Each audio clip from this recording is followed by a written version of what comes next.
afternoon. Thank you. Thanks. Thank you.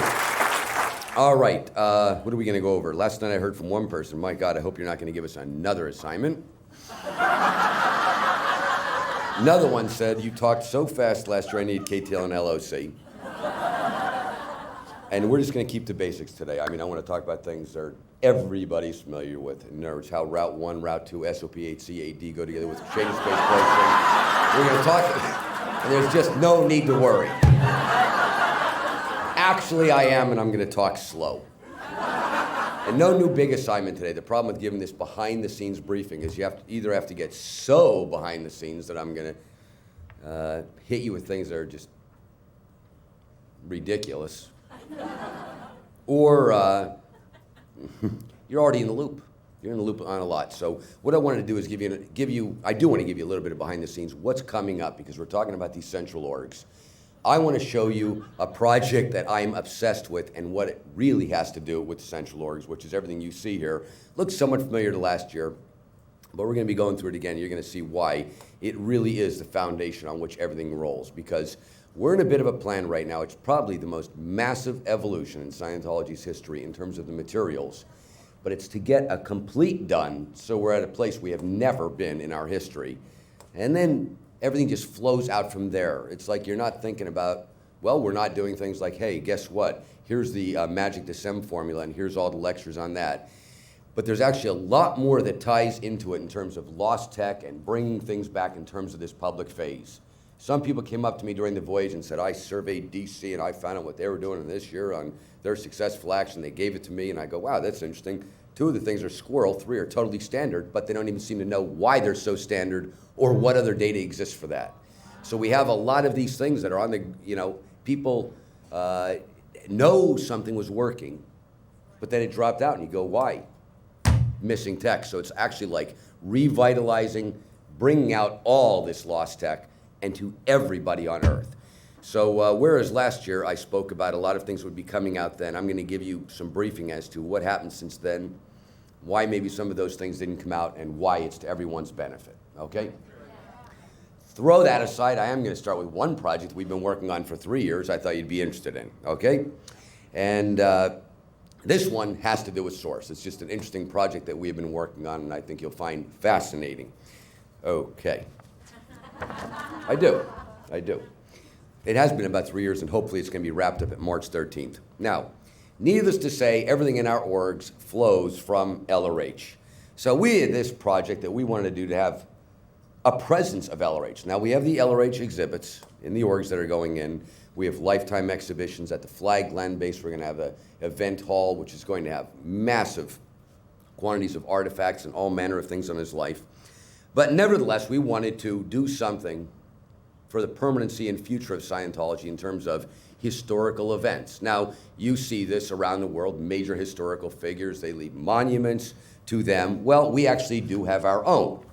And there are certain places on this planet that stand as signposts on LRH's research trail. So when you go through those places, you're effectively walking through time and in his footsteps. Good example, anybody who's been at St. Hill, you go through St. Hill Manor, there it is. That's St. Hill, he's ED, and you know about the clearing course, the beginning OT levels, the briefing course that gives you a reality.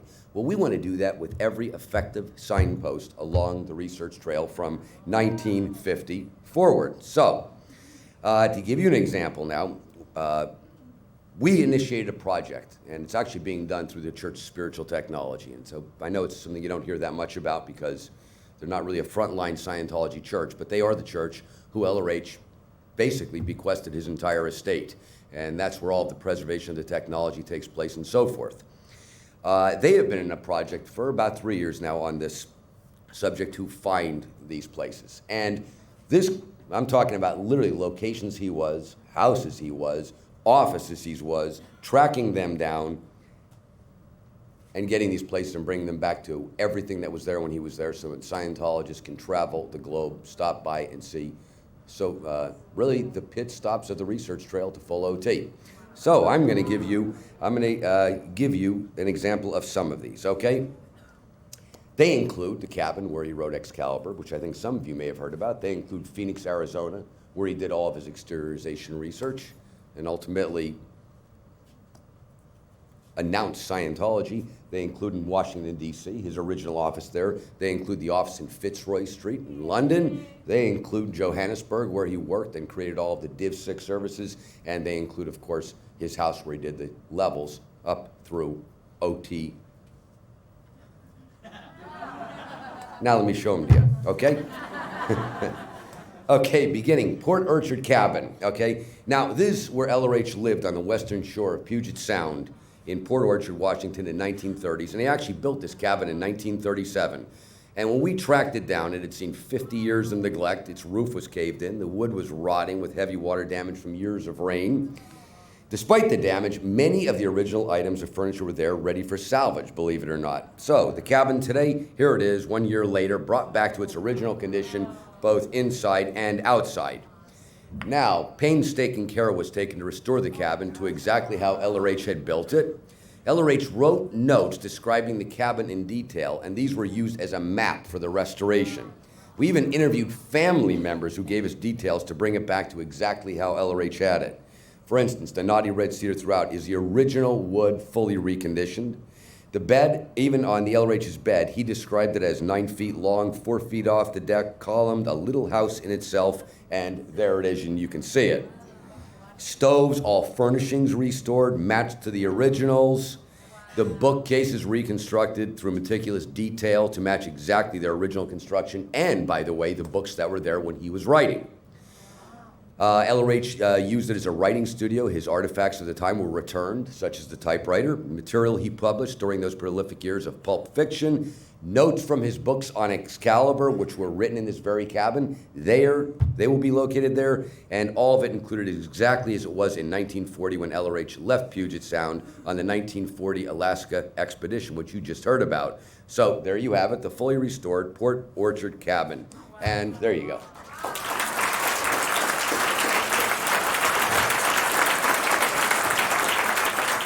And that will probably be at the Flagline base and located there as part of the entire event hall that will be taking place. Now we move to Phoenix, Arizona, okay? And LRH lived in Phoenix from 1952 through 1954, and his Camelback house was named for the mountain that stands behind it, which you can see there, and it was shaped like the hump of a camel. And while it was his home, it was also a busy site with Scientologists coming to ask questions, just talk to LRH. Here you have where LRH gave his lectures, formed the Hubbard Association of Scientologists International. And in this shot coming up, you can see LRH actually delivering what you know as the Route to Infinity Technique 80 lectures. For those of you who have heard them, you'll have noted the little sound in the background. That's the gravel he's standing on when he's walking there. Okay, this is also where a bust was made by a student, actually, and only 3 remain, and this one here you can see was fully restored, and it's one of the only 3 in existence. Then there's the piano you saw in that one shot that is well known, and that piano was found. It's made by a manufacturer that's been out of business for 40 years, but we found it, and through craftsmanship restored it to its original condition. And this is also where LRH wrote The Creation of Human Ability in Phoenix. Here too is where he used the Matheson meter to research the whole track, and you see the results in the history of man. He designed the Scientology cross in Phoenix, Arizona. That's another example of what occurred in that area. And today you can see the house, which has been restored to its original condition when LRH lived there. And here you can see the interior restoration in progress. And we've located many of the originals, such as the stove even, the exact measurements of the kitchen cabinets. And you can see here in these renderings what it will look like when it is completed. So it was restored to exactly like it was when LRH was there with the displays around it. There's an information center that will be at the beginning containing stories and artifacts from LRH's development of Scientology in Phoenix. The rooms in the living room you can see will be restored to originals, such as where LRH's office was. So it'll be exactly how it was when LRH was there. So that's Camelback House in Phoenix, Arizona.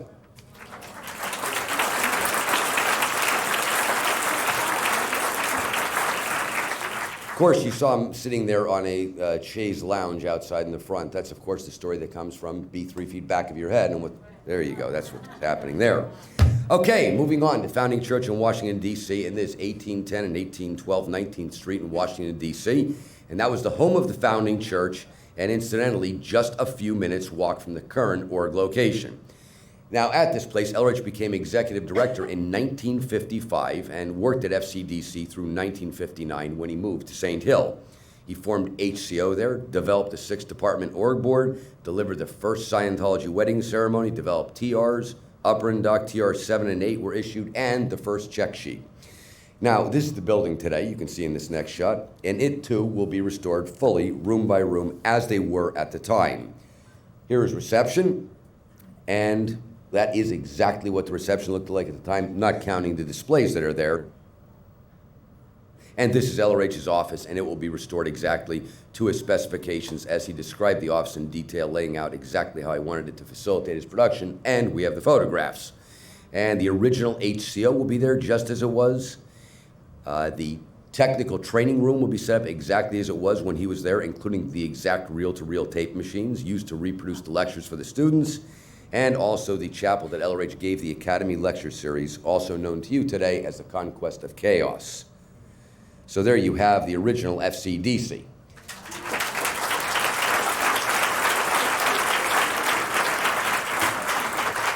And that location will serve as a primary location for bringing local opinion leaders, people from Congress, people in government there to be at the site where LRH was, and then we send them 3 feet back of their head. Moving on to London. Here's LRH in London, England, and this is the org at 35 and 37 Fitzroy Street. LRH actually commuted between FCDC and Fitzroy between 1955 and 1959. And here's where he wrote the very first HCO bulletin on 22 July 1956. And among the technical advances at that location were TRs 1 through 4. It's also right here, LRH delivering the 5th London ACC, which he used the case histories in the book, Have You Lived Before This Life? He also wrote the fundamentals of thought there. And here you can see the Fitzroy Street building today. And its restorations will also include reception with information on the building and LRH's work here. And it will also have LRH's office fully restored in all aspects. The organizing chart, it was as called then, exactly where it was hung at the time, and staff offices such as these. Wow. So there you have the Fitzroy Street building, the original London org.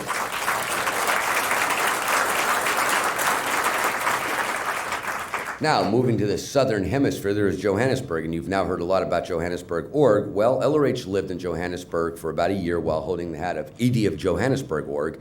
And these are the shots LRH took showing his house from the time period. Some of you might recall this from the source briefing giving it March 13th, 2 years ago.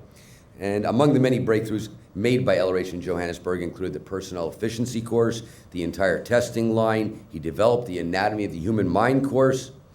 And it's here he posed for Cohort Steinberg, who made the bust you see displayed in all orgs today. Well, since then, the house has been under extensive restoration for several months. And later owners had done a real number, and we're bringing it back to exactly how it was. For instance, they filled in the entire pool. So we had it excavated, and it's completely restored it down to the last detail, including the fountain and the original tiles. On the interior renovations, many of the details of the house had been plastered over, so we've had a lot of intensive work going on to carefully uncover the wood trim, hand-placed stone walls, and more. It's all revealed and restored as it was when he was there. LRH's butler, Johans, who again you might have seen in the March 13th event, he came in and he's helping giving descriptions and particulars so we could make sure it was totally accurate to the last detail. And you can see the house that's now been restored, ready for final furnishing. And here is the pool, fully restored, and the waterfall. That's done. And there's the fully restored exterior of the house today. That too is done. And as for what it will look like when you enter, you're going to see an entire information center with displays showing LRH's work in Johannesburg. Each room will be restored to original. His office where he drew the African Bill of Rights, and so much more history in the development of Scientology in Africa and for the world. So that's his house in Johannesburg.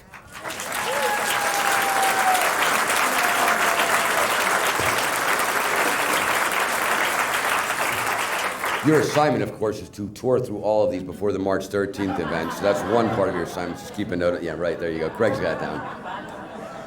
And finally, the last one I wanted to show you, although not the last of all of them, is in Creston, California. And of course, that is where LRH did all of his upper level research.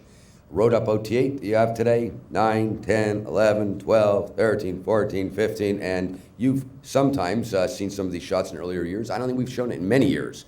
So here you can see it. It's his home near San Luis Obispo in California. And it was actually a horse ranch. And LRH had many paint horses on that ranch, and he lived there for about 3 years. And it's, as I just said, it's where he completed New OT8 and all beyond that. It's also where he recorded Ron's Journal 38 and Ron's Journal 39. And it is a ranch house, and it has been maintained since by personal staff at the Church of Spiritual Technology. And of course, LRH designed the entire property, specifying the motif, actually going around, seeing to the construction of fences and you name it. This is not just a matter of pulling out notes. That's his property. Here you can see the organ where LRH used to write the music for Road to Freedom album. It's there where he recorded Thank You for Listening that you hear in that album. Bedroom with auditing table right at the end of the bed, first session of the day. Incidentally, at least 6 sessions a day, every single day.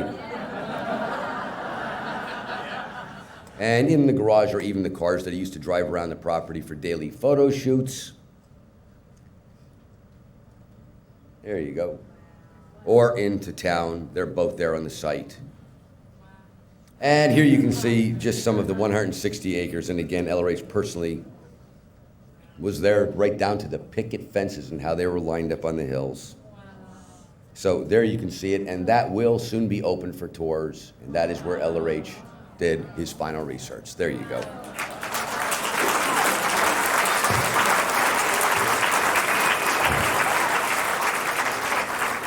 Moving on to something slightly more mundane, but a very intensive project we've been working on. Ties into dissemination. Another thing I thought you'd find interesting in terms of what we do to bring Source to the world. Now, of course, you see a lot here. And when I talk about bringing Source to the world, I am talking about his materials. But on that count, beyond the books and lectures, there is that matter of reality. And in that regard, nothing does it like films. And there's a reality to be had in LRH. You see him, you get that added reality. And for those not fortunate to talk to him, see him, well, when the films are there, you get that reality. Now, we've had many films, but as you've seen, some of the cameramen in the earlier years, they've long since been shot from guns.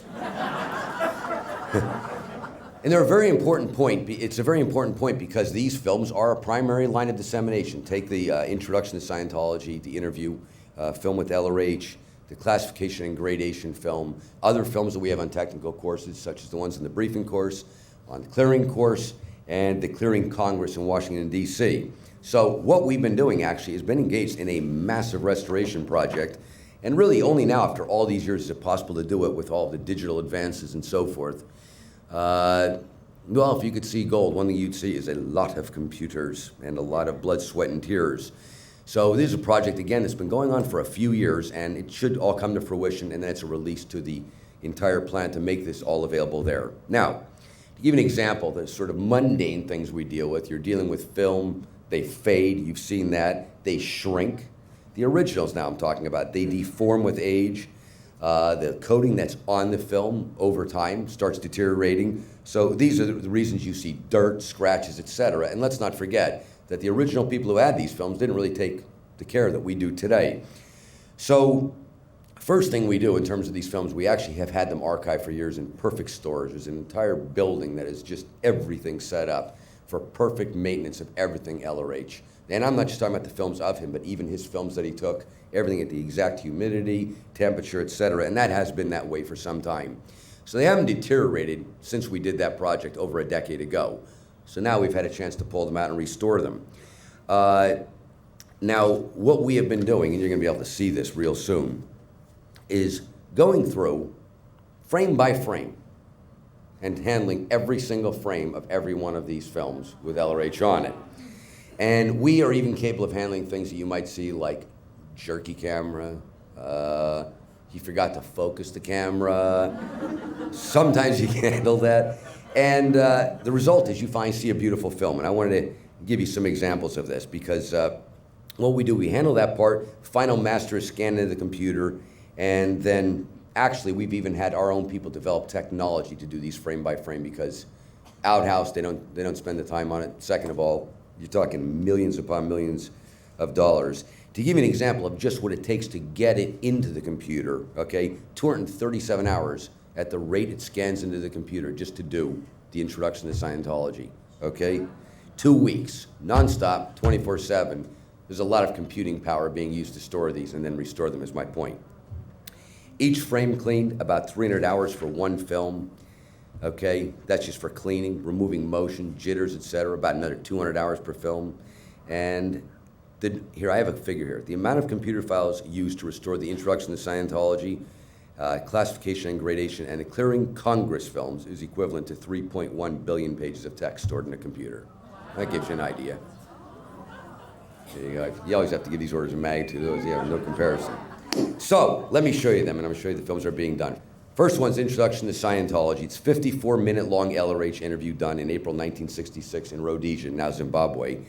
And here you can see the earlier released, colorized version of the film, and that's been available on videotape. Now you can see how it looks now after our restoration.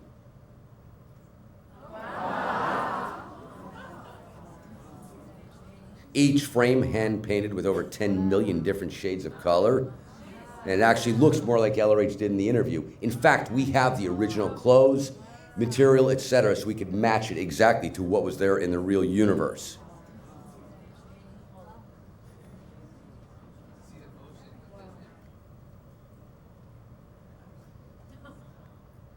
There we go. That probably gives you the best example of it. Excellent. Thank you.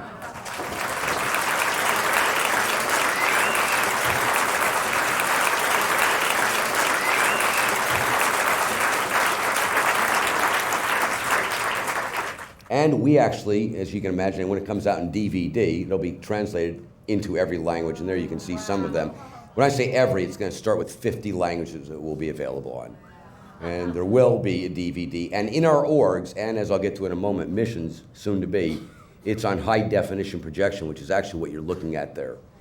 And that also is a special technology that we've actually developed for our projection, which you now see in the orgs. It's orders of magnitude greater clarity than a DVD, but it will be available on DVD and then in orgs and missions on the high definition, and you get the idea there, okay? Okay, then there's the classification and gradation film, and that, of course, is a lecture to SHSBC students shot at St. Hill, September 9, 1965. It's 28 minutes long, and it's where he releases the grade chart. By the way, that's right after the 7th Division Org Board, and also at the exact same time period of power processing. So that tells you how all that technology ties together. Actually, it was at a time he was doing research on films when he was first talking about using the AV dissemination medium at that time. I'll give you a quote of what he said, actually, right before the start of this filmed lecture. What you don't hear on the lecture, but we have the recording tape, here's what he says. We'll be able to get out training films. We'll be able to get out everything under the sun, moon, and stars. We can get you out introductory lectures. We can get you out picture stories of one kind or another. We can get you out demonstrations of technology, of auditing, of meters, and all that sort of thing. Well, of course, that's the program we've been continuing on for years, but that's what he says right at the beginning of that before the film goes on. Actually, there's another story. He started talking. The guy forgot to turn on the camera. It's about 10 minutes of the lecture, and he starts up, and he does it again. That's the film you see. Okay, more to the point, though. Now we're going to dim the lights. Here, I'm going to show you what the condition of the original film looked like, and I want you to note the dirt and the variation of the exposure, meaning it gets brighter, darker.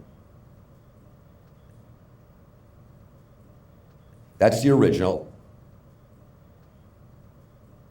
And afterwards, here you can see the restored film, fully cleaned, evenly exposed. Blacks are black, and the whites are white, and the gray in between.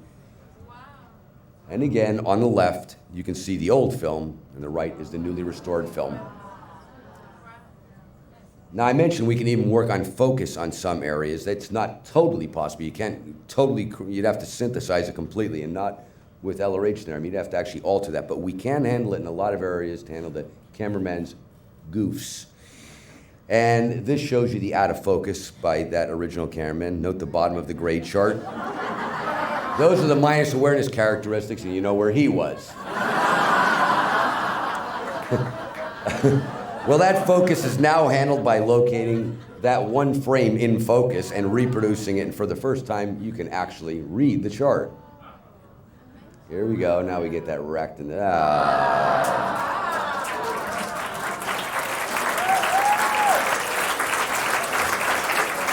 And again, this shows you the out of focus on the left and the upgraded film on the right. There you go.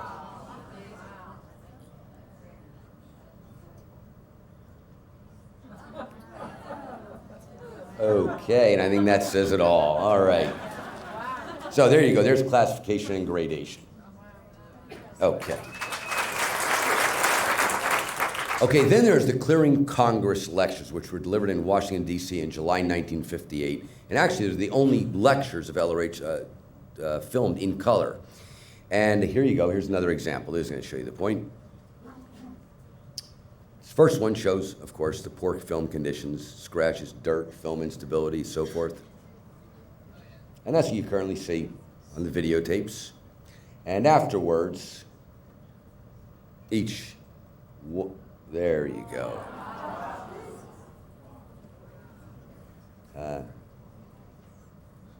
Frame by frame is how that occurs, and here you can see the difference on the split screen. And let me give you another example. Here's one. If you look on the right, you're going to see a flash, and the cameraman overexposed the edge of the film, probably opening the camera while the film was still in it. No, really, that's what that would have occurred. See that there? He would have opened it up without having the film in a dark bag.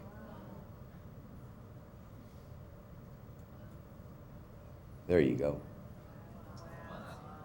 Nothing else to see because that's how it is. And then again on the split screen.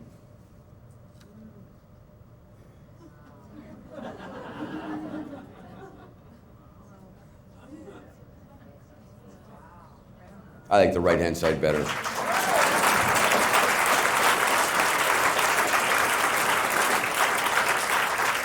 And then, of course, there are the LRH filmed lectures at St. Hill that are on the briefing course and on the clearing course. It's 1964, 65, 66, and they're all being restored. I'm just not showing them here. Actually, they're completing. So with this new system, and we're trying to get all of this wrapped up for all of the translations, so this is available, A, to you, and B, in all orgs and missions in terms of things like classification and gradation with the system that plays for the high definition projection. And there you go on what is happening to bring you that. And I think the real reason that we're just, well, why I'm obsessed with it. Because, you know, I know people want to see LRH, and here's what we have as the record there, and it's going to be around forever. And you hand that out, or people see that, and they get to see him. And that's why it's so important. So anyway, each of those films I told you, the public ones will be in 50 languages, and that is Introduction to Scientology, Classification and Gradation, the Clearing Congress, and yes, also the Clearing Course films will be available in 50 languages. And that is rolling right along to completion. Say the next 3-4 months, all of that will be completed, okay?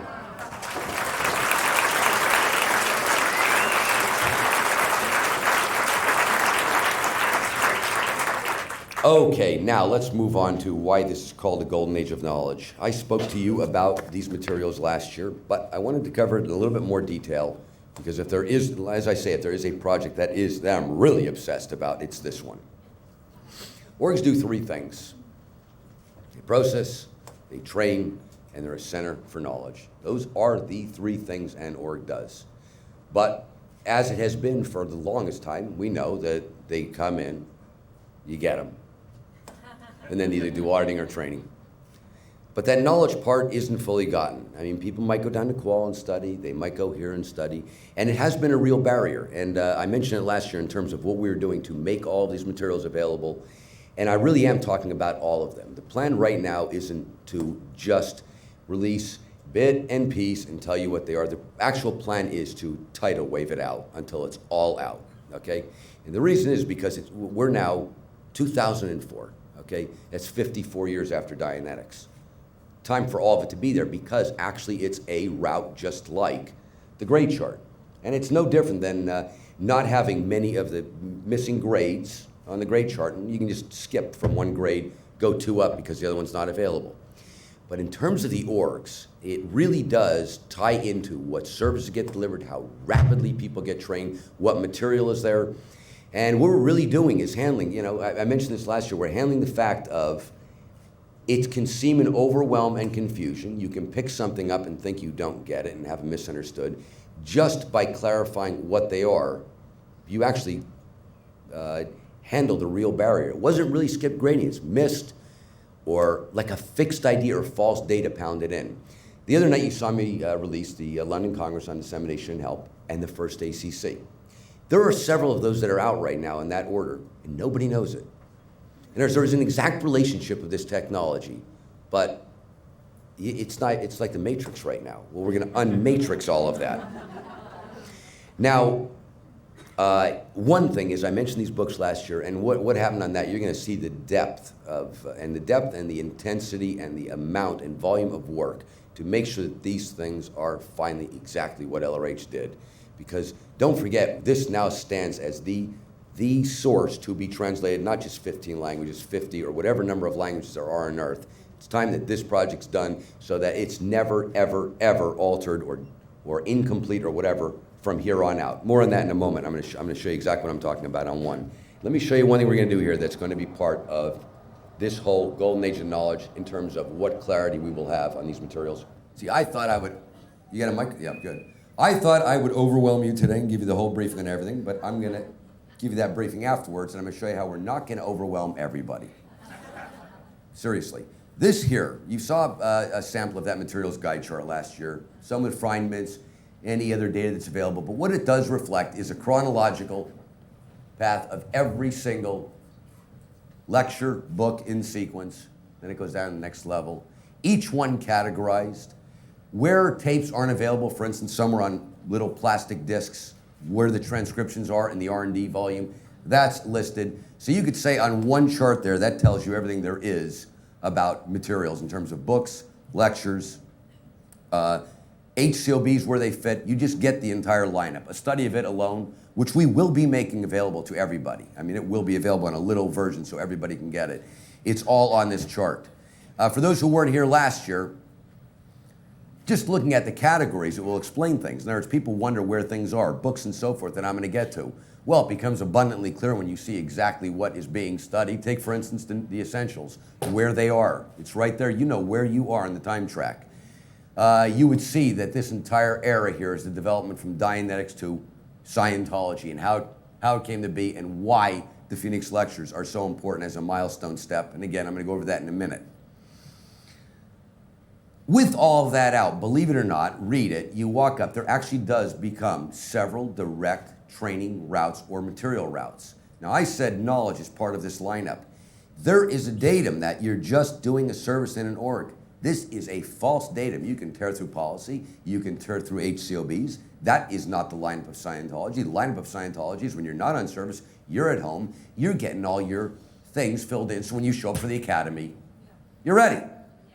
Okay, well, that's why we've been working so hard to provide this, so people can have each milestone step. Now, how we ended up working that out, because it was several years, is getting out each lecture, and believe it or not, the guy who was putting a little header on the tape back in 1952 or 1958 wasn't saying this is where this gets done.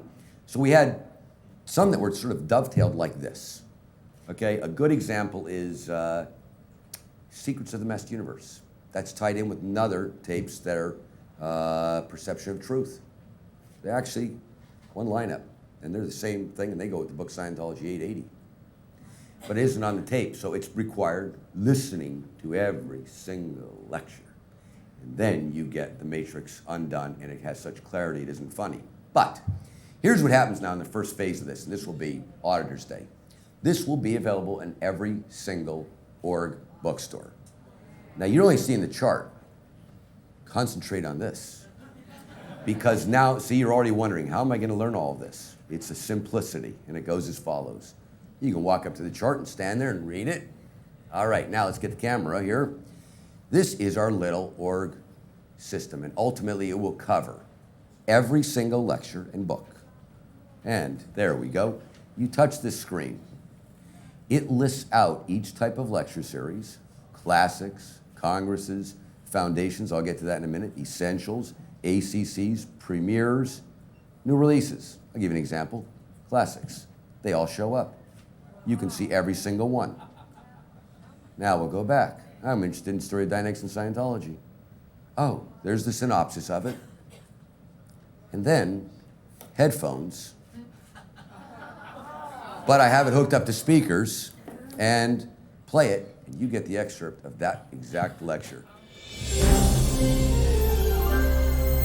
I studied at the Oak Knoll Naval Hospital Library. And I found out by the simple expedient to take...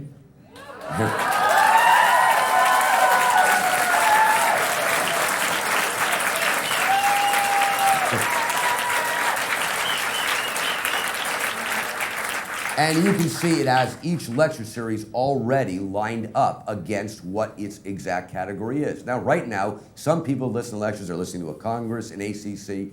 They don't even know the difference.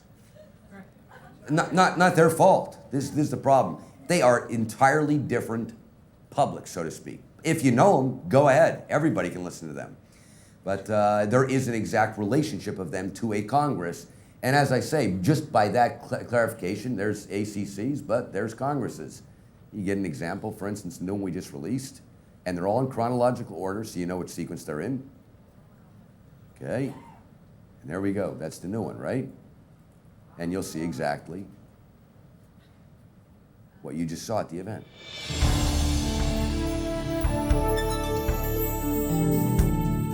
You know the answers to life, and the rightnesses of life are apparent.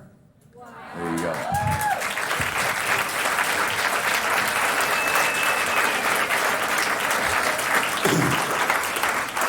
Now, they're actually set up around the ship, and later on today and for the rest of the voyage, you'll be able to go around and play with it all you want. And that's why we hooked it up to speakers. And we have a lot of the excerpt videos there for lectures that haven't even been released yet.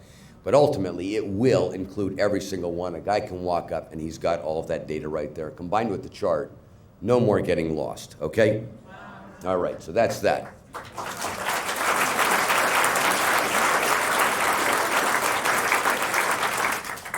Now I want to give you an example, and I'm going to take you through this sequence, but I want to give you an example of what we do to make these books. Give you an example of what happened last year. Because start going through them. You know, when you start looking at these things, and it's all resting on your shoulder, you're going to make sure they're right, huh? You picked this up and I went, well, this is a funny one because Creation of Human Ability, I know that there's a lot of people who love that book because they can't understand it. One day they will. It's true. Oh, yeah, that one's deep. You know, that's deep, okay? And there's a couple others like that, and there's some examples I'll give on some of the other books when they're out, but you can see, okay, now when you're reading it, you go, wait a second, okay, no, I clear up all MUs. This has got to be perfectly clear for people. On some of these, we ended up sending out missions to the location where LRH was doing the manuscript. There's been a lot of digging last year, and the primary one I wanted to tell you about was Creation of Human Ability. Because I'll give you an example. I'll give you one datum that I probably bet you didn't know. Phoenix Lectures, they're delivered about this book. Okay? Did you all know that? No. I know, we didn't tell you. Okay, now I did. Okay. But here's a good example. Let me show you what happened here, because there were several, quote, versions of the manuscript. You probably go, what's the big deal? Well, I'm going to show you what the big deal is, and you're going to see how this goes down and how we finally get down to just the fact that it's exactly what he wrote. First thing I want to show you here now is the original manuscript, handwritten. There you go, handwritten. That was a handbook for Scientologists, okay? He originally wrote that up to the process R229. And for those of you familiar with the book, it goes much longer than that. And here you can see all these handwritten pages, okay? All right, then he typed additions to the manuscript, which you can see there. Okay, all of that, the handwritten and the typed, went to a typesetter. Now, we didn't have Sea Org then, so it was a typesetter at some printing house. Well, as you can imagine, they might have hit an MU or two. So, go to the next one. There is a galley. Now, if you don't know what that is, we get back a typed thing from the printer, and he gets it back, okay, and he writes corrections on it. Next page. There's another example, another one. There you go, that's a good example. That is exactly what he gets back from the typesetter. That is what has been used for the book since that time, 1954, and they verified against the typewritten and the handwritten. You go back to the original manuscript, the handwritten, and now proofread it like they should have done then, this whole paragraph's missing. And their MUs on the sequences. That's what I mean about going and finding each different one of them. Okay, then there's all his handwritten corrections. Couple alterises there. Nothing that would stop your bridge progress, but alterises. So you have about 3 or 4 levels of MU phenomena, misduplication, and never having had all of these. I mean, we've really had missions around. I said, we have got to find everything.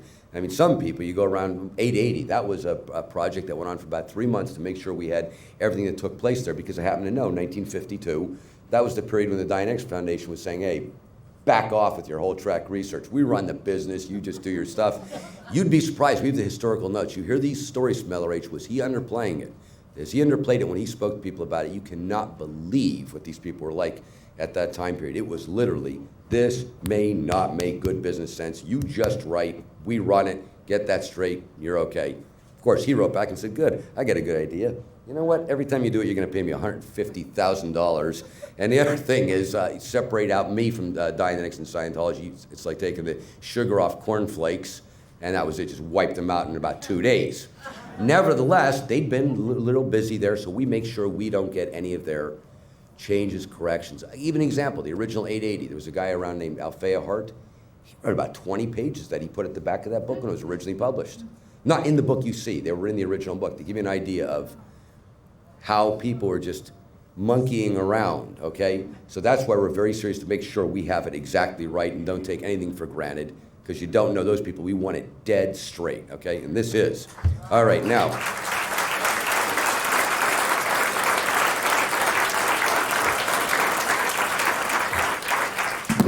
Okay, it's a very important book, which I'm going to get to in a moment. You're going to, I'm going to be talking about this book more than any other book, because you're going to see that this is the fulcrum. You know, it's the fulcrum that everything rests on. It's lower end of the bridge, upper end of the bridge. This is the baby, creation of immutability. And I'm going to show you now, and this is one that has nothing to do with just misduplication of words. I'm going to show you why, if you say you totally got it, it's just, you might have some dubbing. Okay? Okay. All right, now let's put the first thing up on the screen. I'm going to show you how this book goes. Here you go. Here's the contents of the book as it currently is, okay? Auditor's Code, Code of Honor, Code of Scientology. That goes down. You can see intensive procedure. All right, now, this book, as you're going to see in the chart, is the result of all, it's right after PDC, and there's all of this exteriorization research. As a matter of fact, the lectures you see in the top row, that's what he's doing. First, second, third, fourth, fifth, sixth, seventh, ACC. And I'll get to that more in a moment, but it all leads up to, this is the culmination. Here's what worked. Auditors, he's trying to make auditors be able to do it. Okay, I can do it here. This is the final conclusion, okay? All right. It is about Route 1 and Route 2. It is intensive procedure. That is what this book is. And for those not familiar with it, you just know it's intensive procedure. It is exteriorization and objectives exterior. That is it. All right, and then the book goes, change of space processing, SOP-AD, outline of lectures, this is Scientology, etc. Okay, now, I'm going to show you it this way. It's going to be a lot easier. You can see R240. It goes through all the processes. Okay, and then we go right to the end. Now, of course, that does mean end, huh? Right? There's that much left in the book. Right? Well, of course, everybody knows. You then go to the next chapter, change of space processing. That's the next advance, right? So you're reading it in sequence. That's next up. Then, of course, SOP-AD. That's next up, because that's chapter 7. Then you go to this here, this is Scientology. I'm sure the fact there's a forward on page 247 has never bugged anybody. Okay, and that's got the factors in it. Then, of course, we move on, chapter 10, SOP, procedure 8. You get it? That's how it's been, right? So I finally get the original book, which is of course a little mimeograph form. And there's all the original. Here's what happened now. PDC, 1, 2, 3, 4, 5, 6, 7, ACC. He issued certain things in that period.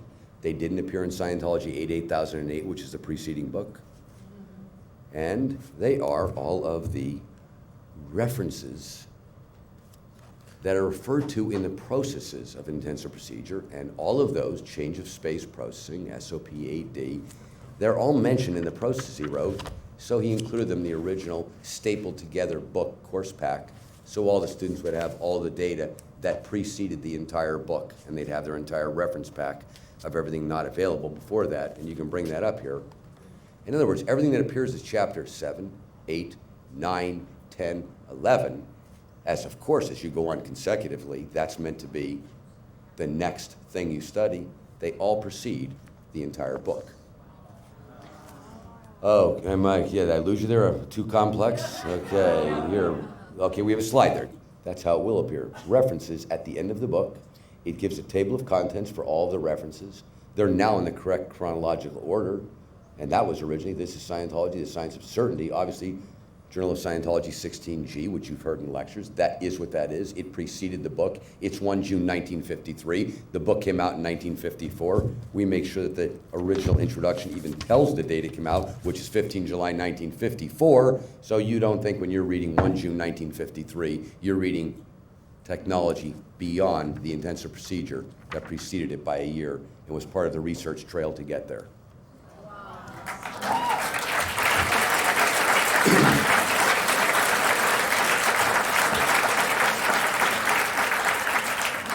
Now, over here, here's the first thing we want to get out. And this, I said last year, this has got to be Auditor's Day. This is very important because when you talk about knowledge, you've all heard extension course. They're like, oh yeah, extension course. Okay. No, they're not. Well, I'll tell you what else we found. We found the original Dianetics extension course by LRH, handwritten. And boy, is it a bit different than what we've had around, because it actually makes the guy, very much like you know, go out and say why and figure out why survival is X. They are intensive, okay? This is the first step for Scientologists. Whether, I'm not just talking about new people, I'm talking about all Scientologists. They're not in an org. This is part of the lineup. Okay. That's going to be a key item so that people can be progressing. Now, when we talk about these books and lectures, I will tell you right now, this is going to be a revelation. I don't care how many times you've read these books. You should do this program when it comes out. Some of these books I've been through. One day I was through 880 5 times that day because I was just trying to get this one thing straight, and I finally got it. I said, okay. And I picked up the lectures that went with it that I'd listened to. And I'm no sleep even by this point. And even with that, it hits you like I'm telling you, it hits you like a tidal wave. You go, it's a revelation because you're literally right there. You just got done, you're in this context of the materials. It's like you were there reading, and he says, good, you're done reading, let me start telling you about it. It's something, it's just something that has to be experienced. And more than just the PDC and the 88008, because imagine getting all of that leading up to it, and you're not going, whoa, when you start that, and don't tell me you weren't. I mean, you can get it, but nevertheless, here's all what precedes it. Okay, in terms of what it is, evolution of a science, well, there's no horrible things to tell you about that. You have the book out. But I will tell you one thing. All of this is leading to every other project. To give you the first example, every tape now being available, every book, that's where the definitions are. So I know everybody asked me about the dictionary. Well, the dictionary is actually part of this because as you go through each one, you find each successive definition. Good example. Book 1, definition of engram, okay? You get to advanced procedures and axioms, and you hear about heavy facsimile, new name for an engram. So each one you're finding, and when the dictionary comes out, you will see that list and you can see its development. So it's actually, now, as a first step, one thing that is happening is these books have glossaries that you're gonna see that are, you're gonna pop your eyeballs out. They're way, number one, no footnotes so that the guy who isn't having MUs isn't constantly looking at the bottom of the page. And a very thick glossary in the back. And all of the words defined from its original source definition. Good example, some of the definitions that used to appear in book 1 were now what we know as Scientologists. But of course, when that book came out, there was no tech dictionary or lectures. They're actually taken from electronic terms. And this shows the source of every single word, so you know why the word circuit was used, why the word key in, which is an electronics term, to throw into circuit, have a switch, throw it in. So they're getting the conceptual understanding. Okay, book 1, notes on the lectures. This now, I found the tape transcription of him talking to Jack Maloney of LA infamy. He's the military dude who had a big LA org, HDRF, and took the biggest room in the building and put a desk in the middle of it, and that's what the space planning was. In any event, the original book was out, it was notes, but LRH had a stenographer there, let alone a tape recorder, very low quality, not releasable, but they was recorded. With a tape transcript of him talking to the guy, say, yeah, go ahead, put out the notes and lectures, but I want that transcribed. That's why I had a court reporter there. You know that tick, tick, tick, tick, tick, tick, tick, tick, tick, you hear in some of the back of some of the lectures? It's a court reporter there to make sure it didn't get lost. That book is absolutely, that is the first milestone after Dianetics. Take all the earlier ones that take place, those aren't milestones. This is ARC. This is the first introduction of the word theta, what it is. It's both the end of book 1 in terms of entrance to a case, and it is, as Elrich called it, the best description of ARC. Put out the full transcripts. That is what this book will be, is that entire lecture series, very much similar to an R&D, but it is really the bridge point between Dianetics and Science of Survival, and it is the data on ARC. It's almost ARC and then entrance points to a case. So for a book oneer or for a Scientologist, sort of there's a pivot point on the bridge. Science of Survival, of course you know about the 2 lectures that are available on that, on theta mess theory in the chart. Self-analysis, I mentioned it last year. It's mentioned more than any other book, period. Okay, self-analysis. Here you go, here's an example of a book. Another one that is, it's, yes, beginning book, but if you were to go through all the lectures, and I have, and you go through the search commands even if you want, this book will appear so much more, it will be mentioned by Elright so much more than any other, there's not even a close second. Why? It's the book that can crack a neurotic, meaning it's great for anybody. It doesn't mean you only apply it to neurotics. If it can crack a neurotic, it's the most powerful process there is. Part of that will be for people in the field, of course, their workbook edition, so they can actually be doing it. It's entirely laid out separately. So for the guy at home doing self-analysis, it is his workbook edition, which comes from another tape, which I will tell you about. So then, of course, we move to advanced procedure and axioms. Okay, and I think I mentioned that last year, but there's a classic example of the typist taking 3 chapters and interleafing the pages. And what does it mean? It means like this. Here's what it means. I'll tell you exactly how it goes.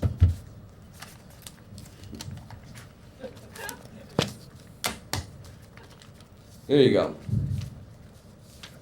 There's my chapter, right? Yep. And I write a new one to add to it. And I put one of the pages there. And I put another one of the pages here. Literally, I'm not just saying that. I mean, that is a book where you go through and you finally get to a point on effort processing. He wrote the entire book. We finally found the original table of contents. From there, we now dug up and found the original manuscript. And we knew exactly what was there, and then the additional parts that he wrote in order. This is a book that people go, that's another one, that's deep, right? That's deep. It's a hot knife through butter when it's correct, okay? Is chapter 19 still there? Yeah, but it's not chapter 19. It's in its correct location, but it is there. Responsibility is definitely it. The effort processing is the one. I don't want you to think the whole thing was like that. But we even go to the point, you know what, bring me out one of those books. We have gone back to the point, I'm going to show you how these books are going to look. We even have them typed in now, so I make sure the emphasis he gave is the emphasis that it gets. In other words, if he had an italics, it's an italics. If he had a capital, it's a capital. I'm going to give you, thank you very much. Here you go. Here's how this book actually should look. Let me get you a close shot of this. Pick a good page for you. You know, you figure when you're finally doing this, you say, you know what? I'm going to make sure this communication gets across exactly like you had it. I don't care what modern typesetting looks like. It's exactly how he had it, and that's how it's gonna be.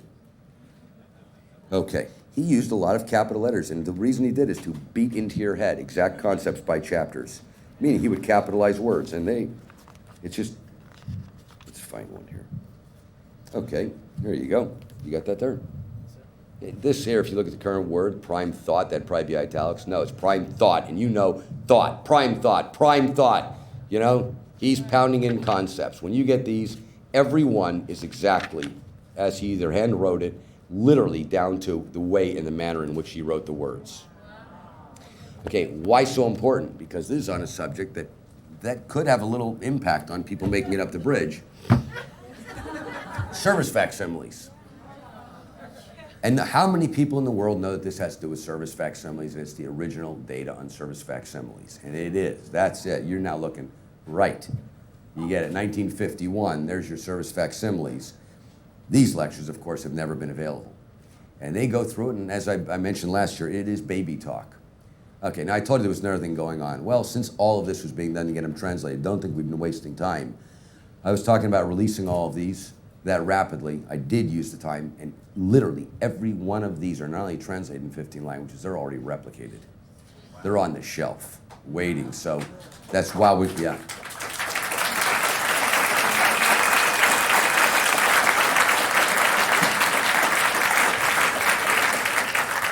Handbook for Pre-Clears obviously follows that. Matter of fact, they were written within a few weeks of each other, okay? And it now, if you read this does cover the subject of service facsimiles, control centers. We're starting to get into entities, things of this nature. And in this lecture series here, Life Continuum, he's doing two things. You've heard of the project on miracles. That is in this lecture series.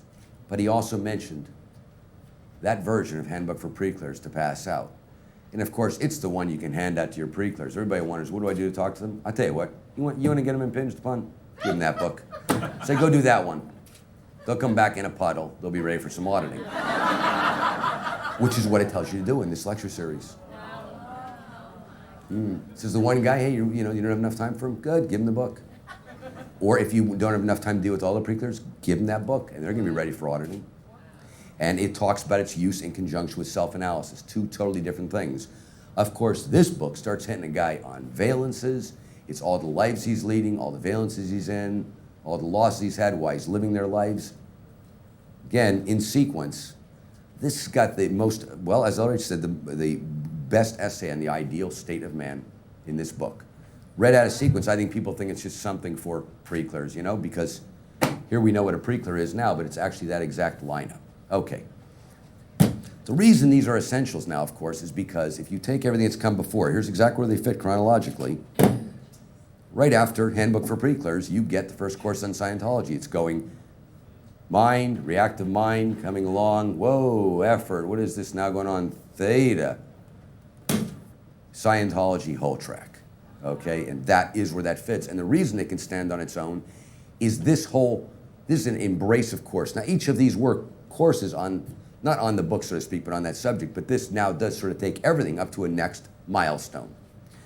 Route to Infinity, of course, well, lots of people have done this one, so I'm assuming plenty of people in this room have. But on the subject of maybe, really not covered like that anywhere else, Tone Scale of Decisions. And for History of Man, anybody who's read it, it is written right in the first page that you want a thorough understanding of these lectures, the Technique 80 lectures. Okay. Again, they're their own subject. It's Technique 80. Technique 80 is not covered in another book, nor is the rest of that subject. History of Man. I hear some people don't, I don't know. If you read, I don't know. But whatever. You read them in sequence. It's like falling off a log to get it. And for the people who say they're not getting it, well, confront it. That's the answer. That's History of Man, okay. But what there is with it are the Technique 88 lectures, and years ago we wanted to get these out. This took probably the most restoration to even make them available, but because they're so important and they're really space opera. I mean, this is that area of the roll of Earth and things of that nature, and it's right there with History of Man, and it is such an important point in terms of everything that's covered in history of man. And so that's what goes with that. And again, those have never been available. 880, which of course goes into black and white, energy, etc., precedes 88008. Well, there's another one that's got a similar story to Creation of Human Ability. And he wrote Scientology 88. Here, I can give you an example of some of the things that might have confused people on these two. He wrote Scientology 88, handwritten version. You've all seen it. Hopefully you have. If you haven't, it's in the tech volumes. After that, he now advanced it along, okay? Became Scientology 880. Electronics, really how Thetan generates energy. The guy there pulled out the last chapter of Scientology 88, okay? So now you have the whole book with about 5 chapters added, one of which he put in the wrong sequence. That wasn't that big a deal, but he took out the very ending of the original book, Scientology 88, and the net result is people reading this, you would go along and read and read and read. It's been like this since 1952, and you feel like you never really evolved. I mean, he's talking about black and white, he's talking about facsimiles, he's talking about how you, and it doesn't really end. Because the final conclusion was, okay, here's the processes you run on this Scientology 88. And with that, you'd go, good, I'm done with the first 10 chapters. I get it. The next 5 are the advance. And as I say, one of them was out of sequence. So when that book comes out, you will see that chapter in there, and it will flip over book 2, and you'll now know what the next step was, which of course ends with the last chapter where he says you could use that old procedure, but this is much more advanced. And the guy reading the book today would say, I never got the earlier procedure. What do you mean this one's more advanced? I mean, it never resolved. Okay, that's an example of finding out what exactly what LRH intended. Well, then it goes to History of Man, of which it has additional incidents that are listed. Right? No, they're there, but it wouldn't have stood out to you because this is Technique 88, okay? And he says at the end on these additional incidents he located, he says, according to 88, beauty, ugliness, which is what's covered in 880, and the way it appeared is that he was talking about Technique 88. No, he finished History of Man, wrote Scientology 88, which is what this was originally called, found the additional incidents, put them in here, and he's referring to, according to Scientology 880. There are little things like that. Those are little. They are relatively to what else we've been doing, but the point is, for the new guy studying them or you, now my point is there's absolutely no lack of clarity. Source of life energy is perception of truth, secrets of the master universe, plus, okay? Command of Theta, of course, fits here, and it's an overview. As he's now completed all of this, he's in London, he's giving the overview to those students. PDC, we know all about, now we hit Creation of Human Ability. And this is really the fulcrum point. Look, here's where we are. We are going complete chronological sequence. We are on a path of reactive mind, MEST, Theta, Scientology, okay, Thetan. Now we get to all of these advanced clinical courses, which I'm going to show you in a minute. They look small on this chart. It's 540 lectures in 1 year. Now, what is this? This is everybody wants to know, how do I break my considerations with the MEST universe? Of course, that's what they're all about. One after the other, objectives, of which you're gonna hear about how we're drawing every single objectives out of there. And he went, good, I've got it, right here. I said, good, I'm writing up the successful route, okay? What does this represent here then? It is this undercut point where he says the development to some degree was in reverse order with the advanced levels most spoken of between 52, 55. And it is this year, but now look at this tech. OT exterior, bottom of the bridge objectives. That's same tech, right? Break agreements with the physical universe. I mean, it's right in there. Here. This is going to tighten this up. I'm actually beating on this because we're going to get to this on the bottom of the bridge in just a second. Considerations take rank over the mechanics of space, energy, and time. By this it is meant that an idea or opinion is fundamentally superior to space, energy, and time. And he goes on, the goal of processing is to bring an individual into such thorough communication with the physical universe that he can regain the power and ability of his own considerations, postulates. This is really, you've got to look at that as right at the top of the bridge, right at the bottom, and that's what you're looking at there. Okay, well, all of that data moves along after PDC up to Creation of Human Ability, okay? What do we have there? That's now Scientology. And there's a key point that happens because here's exactly what goes on. We went, Dianetics, we are not mentioning Scientology. Now it's all Scientology. And this book, of course, now unifies Dianetics and Scientology as a subject and puts them both in context. It takes the full loop. And that's why the Congress he gave was called the Unification Congress. Unification of Dianetics and Scientology. So now you've got your full loop, and there is your package, and you're really up to, well, 1955, this end of 54, it was called Dianetics 55. That whole area there, you now have Dianetics to Scientology. What happens next? Now that's all worked out, now he distills it down. And here's the book I actually think most people could read about 50 more times. This is the deep one. Fundamentals of Thought. For the advanced person, for the beginner. And what he does is, you see these materials that are just a straight undercut at public level, taking all of this data, and they're still in advance of this. In other words, depending on how you look at it, for the advanced Scientologist, or who studied all of these, it's the most super advanced book there is. For the beginning Scientologist, it's the most raw public book there is. Game of Life lectures that you know about. They're actually called a professional course. They're for non-professional auditor, and this is a key thing. And this is going to tie into something they will come out with that book. They can be heard with that book. This is the HQS course. Ooh, more on that in a second. Okay. In other words, you have that bridge, you have that route extension course. That actually will be HQS. No, this is not. I'm going to not get to this. This isn't just now Dave's idea.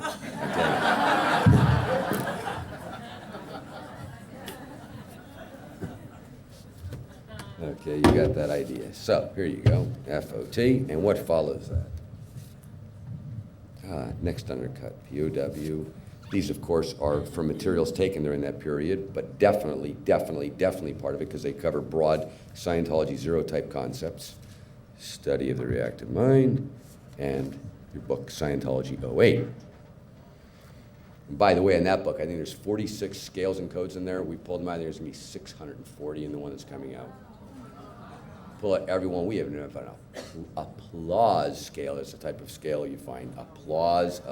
There's so many. It's going to have the original codes and then all their revisions, but there are many that have now been pulled from all this, and that's how complete that book will be.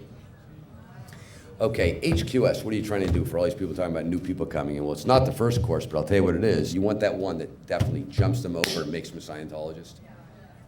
That's what they're meant to be. Now, I haven't mentioned, you've heard about Congresses and ACCs. There is one other type of lecture series you would have heard about called professional course lectures. Originally, they were all that, okay? But at a certain point, he starts doing Congresses and ACCs, okay? It would go Congress, ACC, I'll show you in a minute. And every once in a while, there's a pro course. Those were what you now know as Academy. I mean, they were the pro. Like, you want to go get your cert to be an auditor. That's the course you did. Now you wanted to get advanced skills, you go to an ACC. But you had to do that pro course. This is the 1956 pro course, which covers all basics of scales, codes, et cetera, et cetera, et cetera. And the last lecture is called Auditing as a Profession. But it's not about it's not for a Scientologist to go be an auditor and put out a shingle. It actually says, here's what I really mean by this. It doesn't mean I just want you to audit as a profession. It means you have to be an auditor so you can handle the construction company, so you can handle this, so you can handle that. But the point is, he keeps talking about, in later years, these basics that a guy has learned to become a Scientologist. Things like TRIO, which are the back of FOT, although people don't pay attention to it. Tone 40, auditing, things of this nature. That is what this is. So combined with that, and possibly self-analysis, you make the guy become a real Scientologist. He's not going to audit for a sign-off on his check sheet. He's going to get these codes and scales so clearly, it isn't funny. And I'll get to in a minute how this is not maybe HQS. This is HQS because it is the non-pro auditor course, and it is, and I'm going to tell you, well, okay, I'll tell you why. But you find things like people are talking about, oh, what do I do when I start a field group, okay? In this book here, if you combine the two, you get it clearly because the first bulk of the book before the processing Just hand it out to your people. Okay, you're not really even caring if they get it or not. Get them in and beat them over the head with it. And it is pretty deep. And then you get them in there and you start co-auditing these processes, which are at the back, which people think, how could a new guy know how to do them? The answer is somebody's standing over them and just making them do it and telling them what to do. So you combine that all together, that becomes the HQS, and you have that full lineup. And that is not some mild course. I'll tell you how. Look, there's some courses right now that we have that are just like PTSSP. You know, you do that course, that's it. This is going to be, as for Scientologists, to make Scientologists like that, it's going to be that.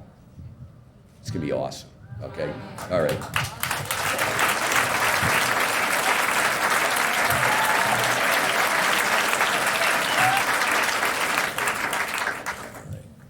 So that should be the first wave, okay? I'm all the way through all those books and probably a few others. Now, back to the chart. Just for sake of clarity, what are we going to call that? Foundations. Every single part of this is covered so that hopefully in 1 year, everybody knows what all the materials are and they're not confused. Even the binders are colored, but they're the only ones colored.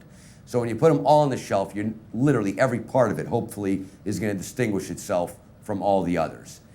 And back to this, you'll see, for now, evermore, you'll know its foundations. And we'll separate them out because you'll know that they're the exact chrono study of those basic materials. So it all ties together. They walk up to the system, and it, of course, can be just HQS at the end of Div 6, or for the Scientologists, straight through and onto those lectures. Okay, that's the foundations. Now, you're going to see that every part of this is to make sure that nobody gets confused ever again. But at the back of every one of those books and those lecture series, the further study actually, all in addition to the charts that will be available, goes through and gives the exact listing, including where the essentials fit. So you have the exact listing, but everything I've just gone over with you is detailed here. So no matter what, even if somebody misleads somebody or hands them the wrong thing, once you touch a hardback, you'll always have at the back of your hardbacks that lineup. Now, why do I say a hardback? Because there are two different things here. I've shown you a bunch of beginning books. So we want to make sure people don't get confused. So we're going to say, okay, good. There's your hardbacks. Assume that a Scientologist started reading. And some people say, well, what if he grabs, AP&A, but he's a new guy? If the guy's been in 3 months and he starts picking up AP&A, I don't care. That's the next book, read in sequence. You get what I mean? All these basic books are been considered advanced. I don't get them. There are some cognitions to be had here. Get these ones, and I'll tell you what you get. You can pick up anything and understand it. I mean, it's just that simple. I mean, if we really get that, plus these lectures, you could just literally jump to any part of that chart. And you'd literally go, oh, I get how we got here. Others talks about having it so well, you just get obvious evolution. It's like that. I'll be handing this out so you'll see where it is, but it'll be at the back of every book. Okay, good. Now, thanks, I need a drink.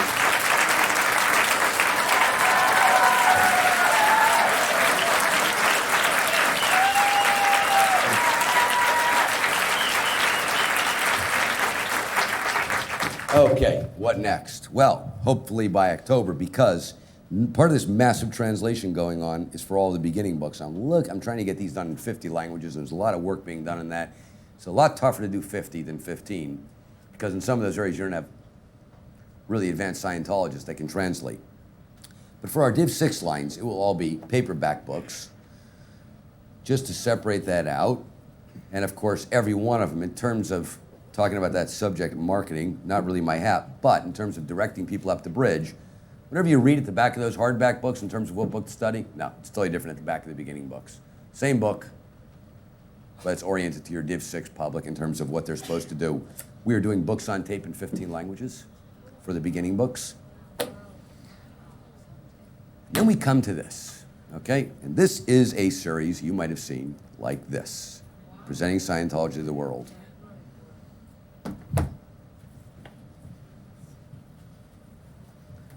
All of Dianetics and Scientology, reunification, FOT, problems of work, Washington.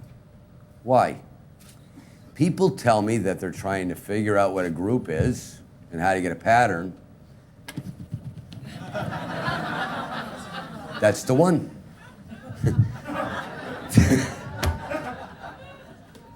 Okay. How to present Scientology. Say, man, we're trying to get them convinced. You don't try to convince them at all. You just start auditing them. You don't even wait to tell me I'm going to audit you. You just start doing it. But what this was now with all of these books, it's the basic pattern for a group and what they're supposed to do. Here's the next piece of false data, that a field auditor just audits. There's no such thing. A field auditor is really a group, or he isn't. Meaning, any type of group would have all Scientology books, would have all these components of a group, would have their own little mini testing kit, which we're going to be putting out with this for everybody, down to the field auditor. Testing, you want to get back to early development, it's one of the first things he ever developed after Dianetics. I mean, it's that old technology, so to speak, and that valuable. I mean, it is the thing that tells somebody he's changed or not, or pushes his ruin on him, or whatever.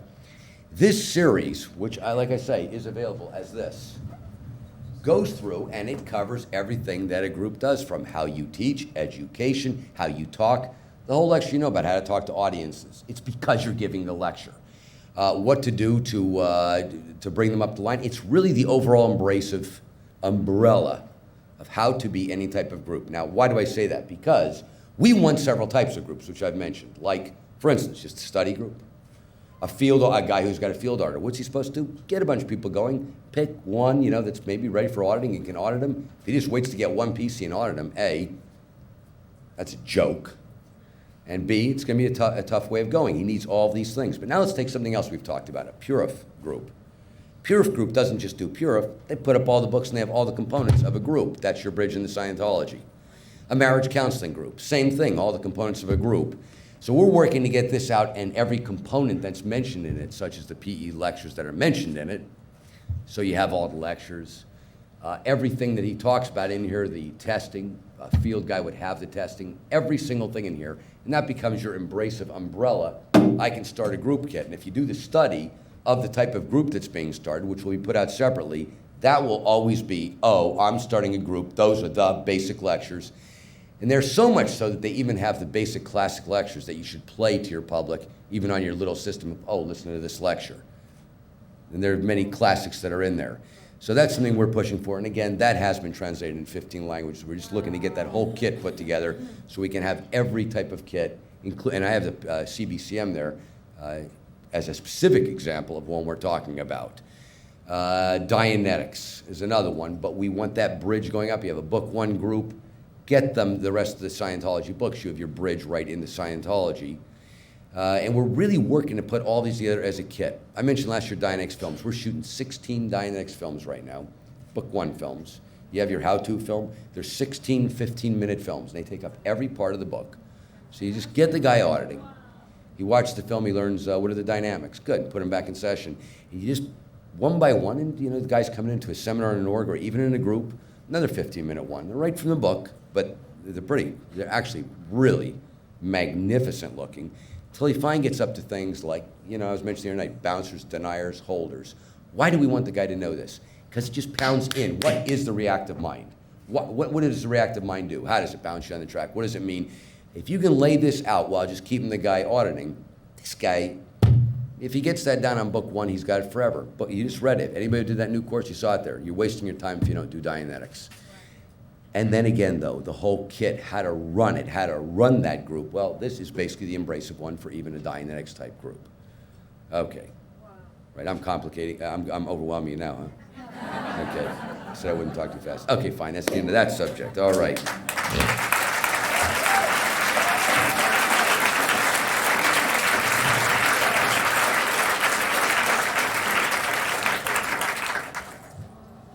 Okay. See, I haven't mentioned one yet that isn't important. Do you get what I mean? That's why, okay. So let's hope September, let's hope October, not because it's the event, just because it's the quantities that we're talking about in terms of what gold produces. You emptied out every piece of furniture on this ship, they wouldn't fit here. The quantity that's been produced. Hopefully by September, maybe I'll get a video shot of some of the warehouse and it'll blow your mind, okay? I mean, it really will. Congress's ACCs. Well, I decided this year to give you an easier one. Imagine that's on the shelf there. Why Congresses? Congresses are, after this period that we've just discussed, now you're right where we are on the time track. Each one's the next milestone. And what would happen? Congress, they deliver to the auditors the technology on how to do it. Now, a good example. Has co-audit, which we don't do anymore. Okay? And there's a lot of these things. Well, this is covered in the white binders. White equals Congress. What does that mean? Any Scientologist. Black equals auditor, ACC.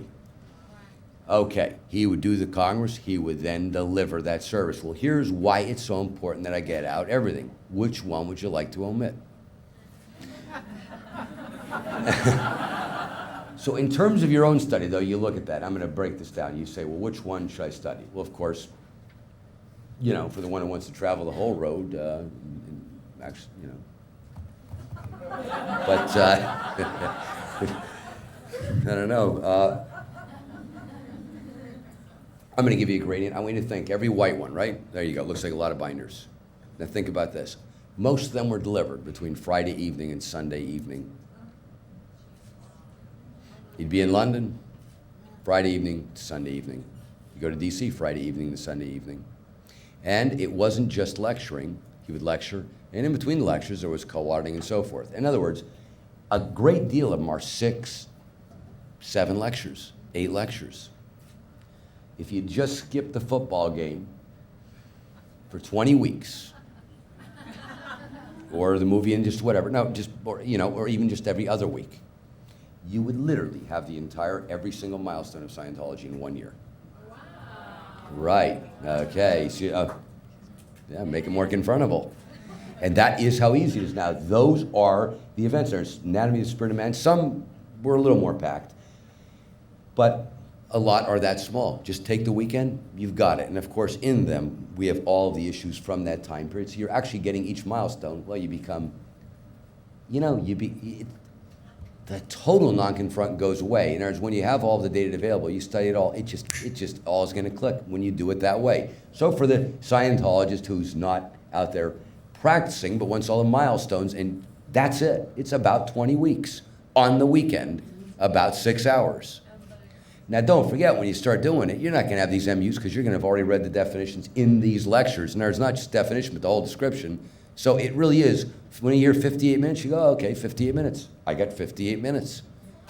You don't go, I have 4 hours and 27 minutes to get through the first half. And that's what it becomes. Okay, but why the ACCs at the same time? Well, if I don't, every one of these congresses now has about 3 different key things. One, it's the milestone presented to a Scientologist. And 2, it talks about the 3rd and 4th dynamic program that we're launching on. It gives all these programs you've heard, like a Project 3rd Dynamic, and I've mentioned it before, State of Man. A lot of you have probably listened to that. He's talking about starting marriage counseling groups. It mentions it in passing. Of course, if you go to a Congress one later, you probably would have just heard it on Dissemination Help. He says, I don't get why these people haven't started the marriage counseling. I don't know what's going on. He's talking about the State of Man Congress, which if you look at that wall right there, it's the immediate preceding one. Well, we're pulling those projects out of each one, which will be available, so everybody in New York will have something to do under the group's officer, okay? And then he announces a new service. Here's an example of missing tech. 6th London ACC, Theta Clear Congress. Here's the plan for planetary clearing. Has co-audit. You can open your tech volumes. There's HCOBs. What we need are soups that are trained on how to soup that type of co-audit. And that's where it's given. Right. And have you ever seen that one out? No. I want all the Congress and ACCs to come out. And the reason I'm spending time with you now is so when this comes out, if there's any H&R, handle it. This has nothing to do with the caper to get people to, quote, buy it. You need all that material out, at which point you now have everything out that I can train every Div 6 on all of those services he developed over the years. So a Div 6 has hundreds of real services in addition to your basic books, your life improvement courses. We say, okay, baby, sit down, we're doing a co-audit of which requires hardly any indoctrination, except for me to have the soups everywhere that are trained on that technology to be able to run it. So that's why that's being done.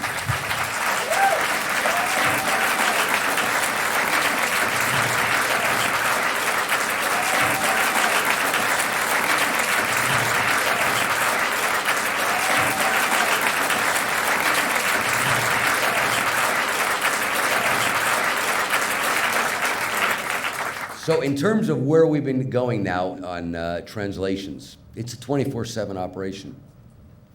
All but about, if you take all those white binders, multiply it by 15, I don't know what it adds up to. I think it's about 180 lectures of all total. There you go. Multiply it by 15. There's about 55, 60 lectures total in all languages that aren't yet recorded. They're almost all recorded and done on all the congresses. Our problem then becomes on the ACCs getting them out to foreign languages. So what our plan is that they would come out in 15 languages, all the congresses, and the ACCs in English, but I will now have the material to do the course for a foreign person. I can rapidly translate written what they need to be able to deliver that service and have the demo tapes available to them in very similar format to what I explained to you there, where they can hear LRH doing the demo and read the transcript.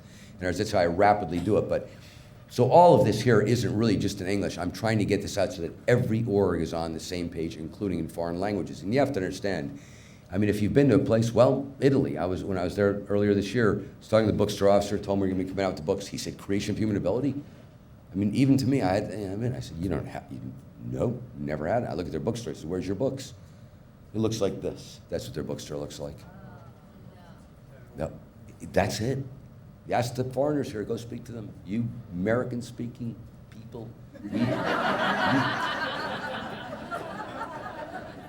you don't know how good and lucky you have it. I mean, it is, and I want to change that. I want to change it with authority, and I want to make sure that when they get it, it's not some confusing jumble. So, chart, we know what those are.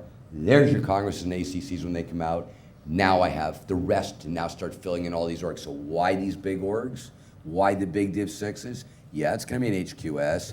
Yeah, it's going to be your other basic course you know. Yeah, it's going to be your co-audit. Yeah, it's going to be your real group processing, which, as I mentioned before, is really for Scientologists somewhat up the line. Yeah, it can be an intro service. Scientologists, all the time, group processing. Yeah, it's going to be your co-audit. Now, they did one at CC last year. Whoever's CC Public, who was there at that? They held a Congress at CC. You couldn't kick the public out to go eat dinner. And that had the co-auditing going on, right? And that's what we're talking about getting out. There's a little pilot I had there because it's one org. You say, look, here's the data. I give them the data. Let's see how it goes. And I hardly give them any heading. Don't even really give them much. It was sort of like a little pilot. Let's see how easy this is to go.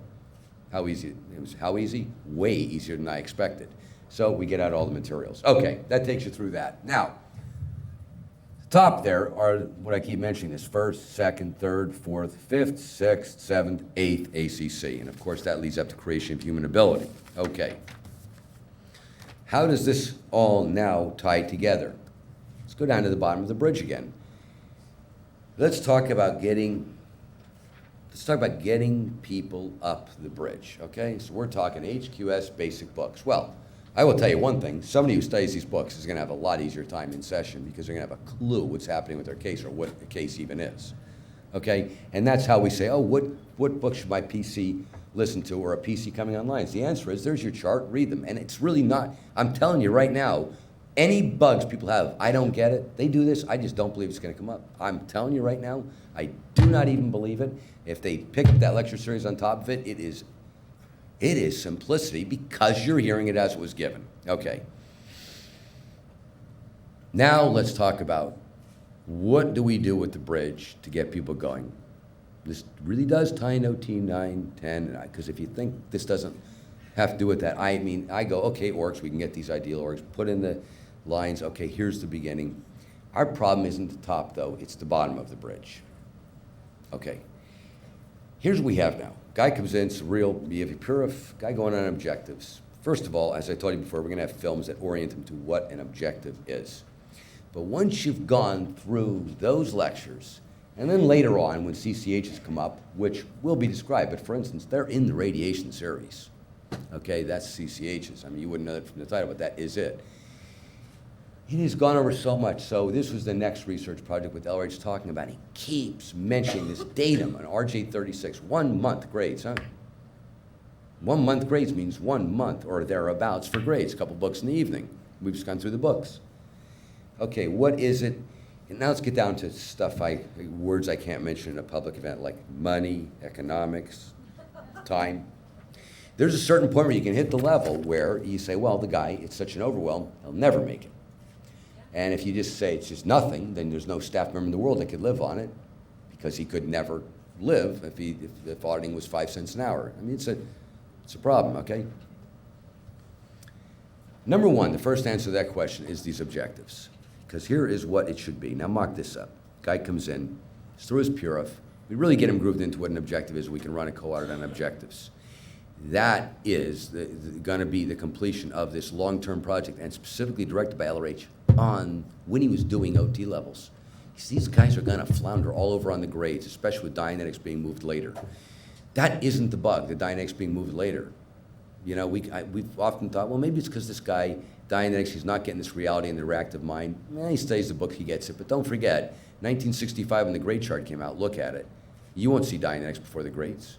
You see what I mean? So it's not, but here's one, these objectives that people were doing, and he wanted every single objective process since the dawn of time put together in the gradient approach. And now here's the real deal.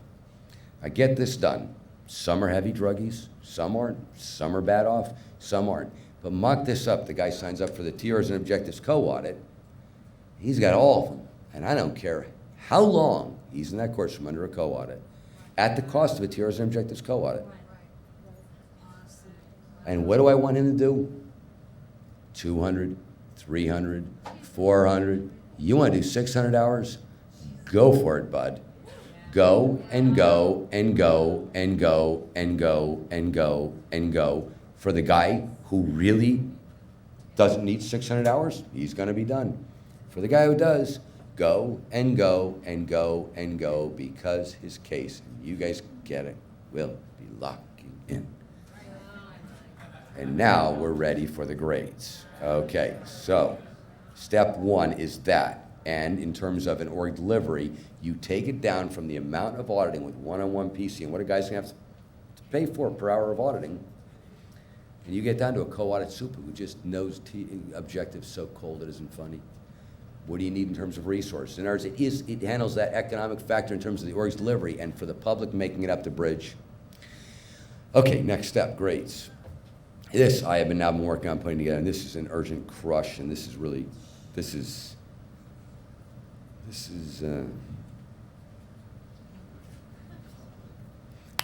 guy's got the objectives, okay? He's ready. Let's assume this guy's set. And let's assume he's not just professional PC route, but he's actually doing the objectives course. Okay, we get that guy where he really goes through the objectives to the point where he wants to just kill his auditor and back down, and kill his auditor and back down. And as an auditor, he wants to kill his PC, and the PC wants to kill him. In order to really get this guy beefed up, which, by the way, the final bit on that objectives was that radiation. You'll notice that the next series is Freedom Congress. Why? Because you have to be that high in the tone scale to deliver the toughest processing there is, which is these objectives. You have to be tone 40 without having to move the guy up case-wise. We better be able to develop tone 40 techniques, and that's your upper end doc TRs. There's your little developmental track there, and that's why that's so important. We mentioned a few years ago about, maybe I did, suppressive checks. You ever heard that term? What? Suppressive checks. No? Well, there's a basic theory in organization, and frankly on the grade chart, and it's called fast flow, and I'm not talking about fast flow study. And organizations are meant to be fast flow. They walk into the org parallels the grade chart, and read the policy. The policy isn't check, check, check, check, check, check, check, check, check. Inspection before the fact is the worst thing you can do. Okay, you just, there's the runway, sprint, jump on a motorcycle, jump on a rocket as far as I'm concerned. And that's the way the route's supposed to be, and you check it where you get the outness, okay? And suppressive checks are talked about in these organizational tapes in terms of you get one SP on the org lines, and they didn't catch him, and he was a plant. And now every PCU comes in. We're going to check this baby out nonstop. That's what a suppressive check is. You check everybody, see if they're suppressive. Where in reality, ethics is supposed to come down, and he says, maybe it's with steel-toed boots or something like that. Of course, the guy screws up, comes down, comments like mad, pummel him, tech goes in, that's it, you move on. You come down heavy where it requires it. But if you start checking everybody, you've now checked everybody for the one SP. Well, just apply that. I'm not talking about SPs now, but let's take, for instance, the guy who's the slowest case game in the world that bypassed his objectives and is currently still draining heroin out of his body. And what would he need to make it up the grades? And if you apply that lineup to everybody else, that could be called a suppressive check. Okay, you get what I mean? Here's how this one goes down. This is, now if I'm gonna lose you ever, it's right now. 1968. You've all heard of quickie grades. It's right at the top of keeping Scientology working. Okay, you go through the whole grade chart. It's really all of this technology, if you take a look at it. Now there's the briefing course, which is a lot on goals, and then he's got these stages of release, which are the exact gates, and a lot of processes put on those grades, okay? And that's they are grade 0, 1, 2, 3, 4. Okay, they're the exact gates. Expanded grades. Well, what were people doing in 1968? Hello, I'd like to talk to you about your tone arm's floating. Matter of fact, your theta clear, okay? That's how quick it went. No, there's no joke. That's how quick it went. All 4 grades in 5 minutes. It's not just said there, it's true. Okay, so there's a major process for the grade for you auditors, and you know that. There's a major process, which is the grade process, and it appears at the end of the checklist. And the reason it does is because it used to be the first process on the checklist. Okay, well, Elright said when that quickie grades was going on, he said, you know what, move that grades process, that major one for the grade to the end, and they have to get through it. So that's how he's gonna, they have to do all the preceding grades processes and get to the expanded grade. There's one, you get what I mean? So they have to do the dozen processes and get there. Okay. Now, this isn't just this lineup here, because I'm actually getting out all the data on these grades, because that grade process is really the main one for the grade, and I've found some pretty bizarre things that people are doing, like just making a little list and assessing it on the comm process, but the auditor's supposed to listen to the PC and note it down in session and be there and, actually know about it. Okay, put that aside. Put that aside. That's a separate matter. That's my ethics matter, okay? Yeah. And you look past that and you go, here's what happened. Sure, somebody put out all the rest of the process so a guy can make it. Let's take it when the guy's on grade 0 and doesn't make it after the dozen processes. So maybe 50 more. You put the expanded grade at the end of the year of the 50. There's about, I think it's 36 to 50 processes that are absolutely the expanded grades. Like absolutely, that's how many you do minimum. And you do your grade, process, grade process for the grade. The guy who makes it, he can attest. And then if he didn't, we go, okay, good, CS. Do this one, right? All those are on there for every PC, and put the major one at the end of that. Till there's 475 that everybody has to do.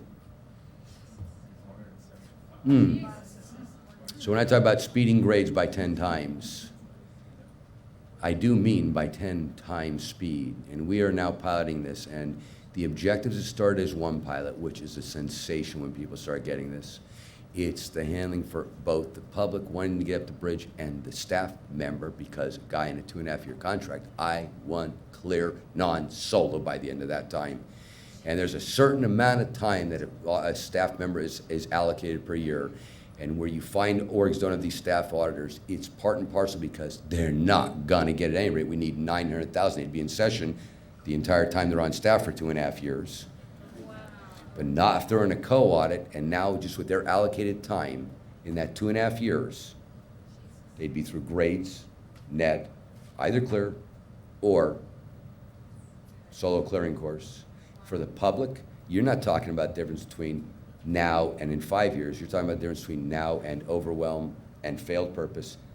Why even bother? And I'll never make it. And you're talking about, for the average guy. Well, I took the month and I said, okay, this intensive is 25 hours or 12 and a half. So it's 50 to 100 hours, and that's what people are getting through the grades in. Yeah.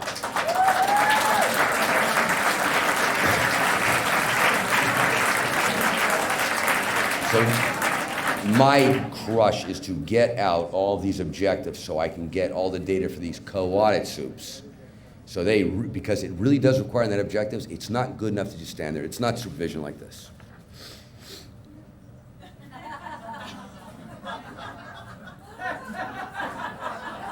We can't do that type of supervision on the co-audit. It does require, there's one where it really does require a guy who really knows his stuff. He's a co-audit soup. Do that now, we can have, because students really do start going ballistic, huh?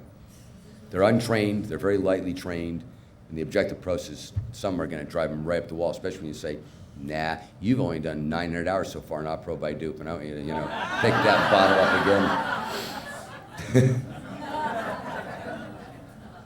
Some of these, by the way, have group processing off pro by dupe, some of these lectures, okay. Yeah. So I gotta get that, and that's what we're working on getting that so we can, now, people can get trained. This is also gonna be for missions. See, this is something to really get them going there so they're really ready, okay? And then the grades, well, I thought, man, I'm almost there, but now with all of this here, a separate part is pulling in what people are doing because there's also that correction angle, and you go, wait a second, man. Some of these processes say clearly what to do, and you as an auditor must do it, so it's just requiring a little bit more export. I mean, I gotta make sure it goes in correctly, but these are 2 crush rushes. Well, we do this now, look what you have. First of all, a guy comes in, and we're gonna get more when this gets released on how you just get the guy being audited, okay? Books, guy doing this on his processing, he's gonna get the deep stuff right away, and he's gonna have an idea what his reactive mind is. Get him onto the objectives. If we have a great soup, see, you could say, well, maybe he doesn't get it yet. No, this is not the reality. That's not the problem, I know, because I now piloted it. You stuff him in the room, have him do the objectives, that does not come up. And anybody who says it does, they're talking too much, and they should shut their mouth and make the guy just do it. And I'm serious. Okay, just get him doing it. No, they're gonna make the case change. That's what you want. Just do it. But I know what's been happening in that. We get that out now. That's your basic. That is your basic audit. You got your HQS in terms of making a Scientologist, your objectives in terms of the guy doing it, not being panicked. And any auditing price. The amount of hours he might need, you get what I mean? But we got the co-audit there. Now in terms of orgs and what it takes for them to get a substantial income, to talk bluntly. Well, it ties into how rapid these things get done. How long does it take to train somebody? Academy takes 9 months, divide the cost of the service in that. Let's talk practicalities. How do the staff live? Divide that number of staff into 9 months. There is a problem, they gotta live. And and the other one is the public. So it's really, that's what's being resolved here, not for that purpose, it just is. And for the staff member making it up the bridge. So those are the 2 gigantic crush projects I'm on, and why I mentioned so heavily those 540 lectures up there with all the objective processes. Okay, so you got that. Now, in terms of, right, I'm gonna get to something in a minute now, more on tech. Now, in terms of even the materials, just a little footnote. We started this project because I knew we had to get out all of these, although admittedly, not just how desperately it all needed to be out. But I did look it up and going through all these materials, and I want you to realize, in terms of, it looks like a lot of materials. Like I said, when you look at the chart, you know how many lectures are in each one. It's doable by anybody. But I pulled out the cost of lectures in 1952, $50 an hour, 1952 prices. And do you know, I'm gonna give you an example now, because with this we worked on, we've expanded that compact disc line so dramatically, we can do, I think it's 40,000 compact discs a day. I talked about it's the on-demand printing that we do. You don't realize that somebody does every single part of these things, the label and everything. But now it's installed. It's a massive investment. We can get it out for the small languages. You can just print a small amount, English, in a day. It's done for the whole world for the release. Do you get what I mean? It requires work, but it's about. They're all going to be $15 to $20 per hour, 2004 prices. Or to give you an example, all of these lectures here, we're calling the foundations, and include the PDC and the Phoenix, when they're out, it is less than what the PDC was 3 years ago on cassette tape, the whole shooting match. So yeah, that's what it's going to be, yeah.